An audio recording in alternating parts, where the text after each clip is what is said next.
Tenemos que impedir que películas como Lo que el viento se llevó lleguen libremente a los sistemas de streaming.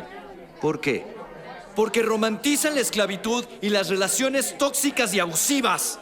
También hay que desaparecer películas que perpetúan clichés y estereotipos raciales como Peter Pan. ¡Sí! Y haremos una reedición de los libros de Roald Dahl para quitar palabras ofensivas y groseras como feo y gordo. ¡Desaparezcamos toda la literatura nazi! ¡Sí! Y si ponemos esas películas en el contexto sociohistórico en el que fueron creadas, las escuelas no deberían dejar de exhibir el nacimiento de una nación solamente porque es una película abiertamente racista.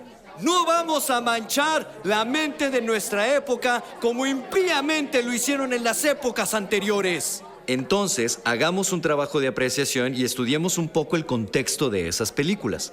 Porque eso también es parte de lo que hacemos aquí. Aquí se hace cine.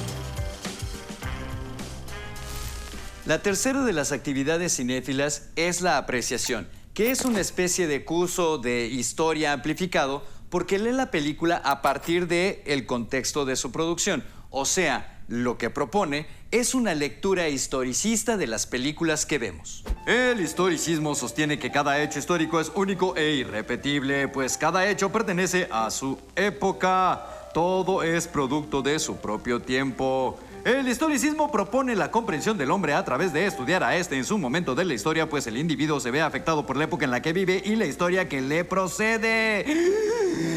Es decir, es inherentemente contextual. Pese a las críticas que el historicismo ha tenido, lo básico que tenemos que tener en cuenta es que no podemos juzgar al pasado con valores del presente. Entonces, así podemos justificar hechos deslenables del pasado solo por considerarlos producto de su época. No, eso significa no ver un hecho como un absoluto. Por ejemplo, Griffith, el padre del lenguaje cinematográfico moderno. El tipo era racista y xenófobo, y eso se permea en su obra. Sin embargo, es inadecuado cancelar su obra solo por ese hecho.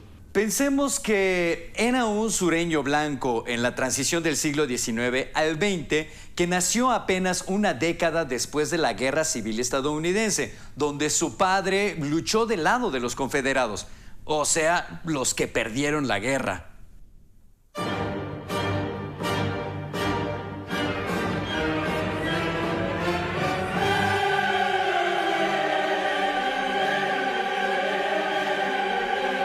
Esto no justifica en lo absoluto la ideología del director y sus películas.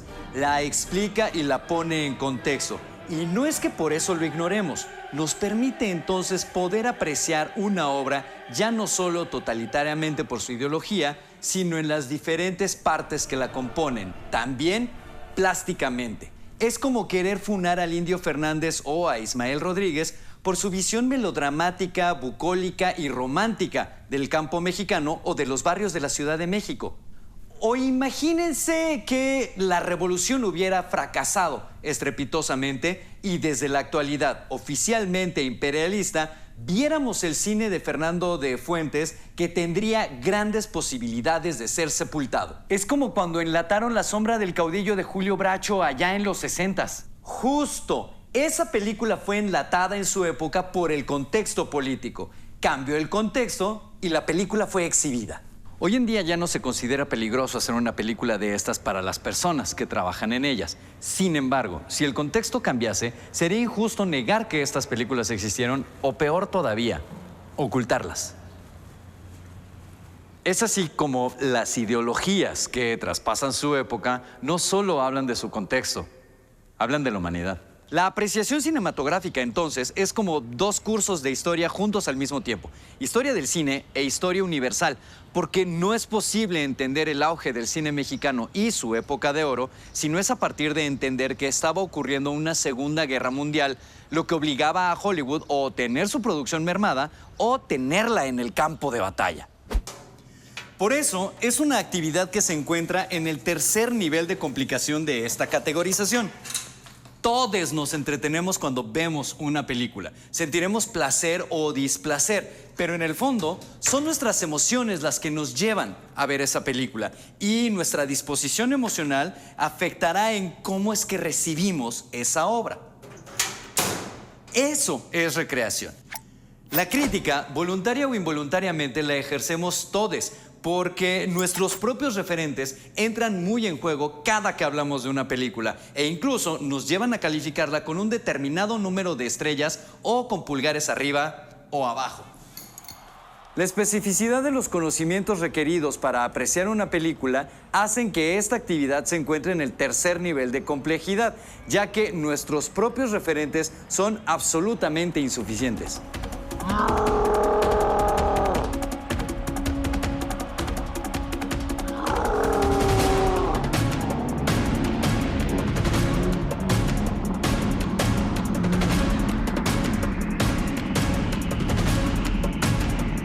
Obligando a que nuestros prejuicios, condicionados por el momento histórico, no sean un estorbo para, como su nombre lo dice, apreciemos la obra.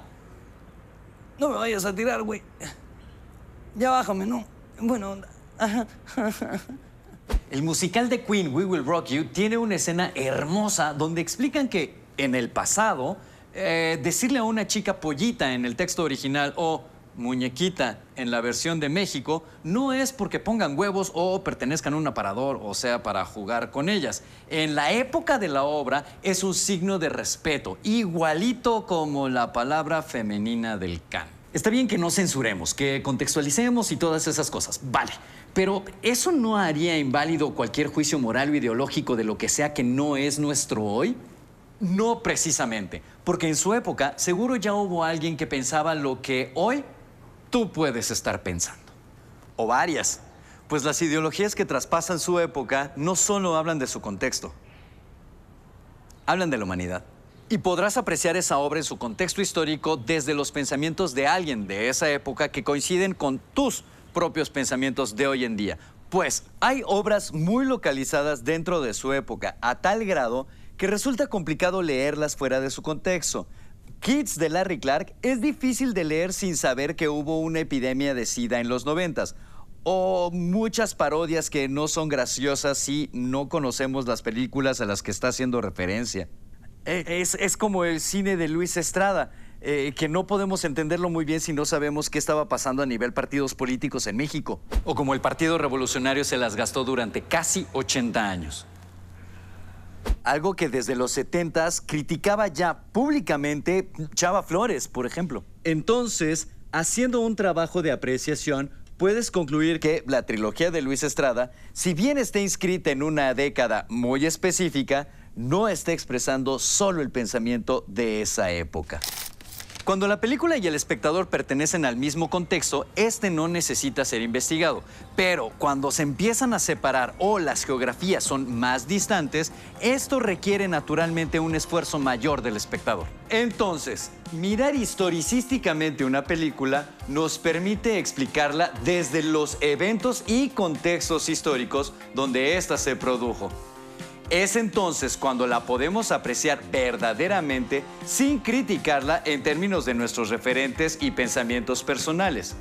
Si la recreación habla de gusto, la apreciación habla del valor histórico. Y aquí hablamos de cine, porque aquí se hace cine.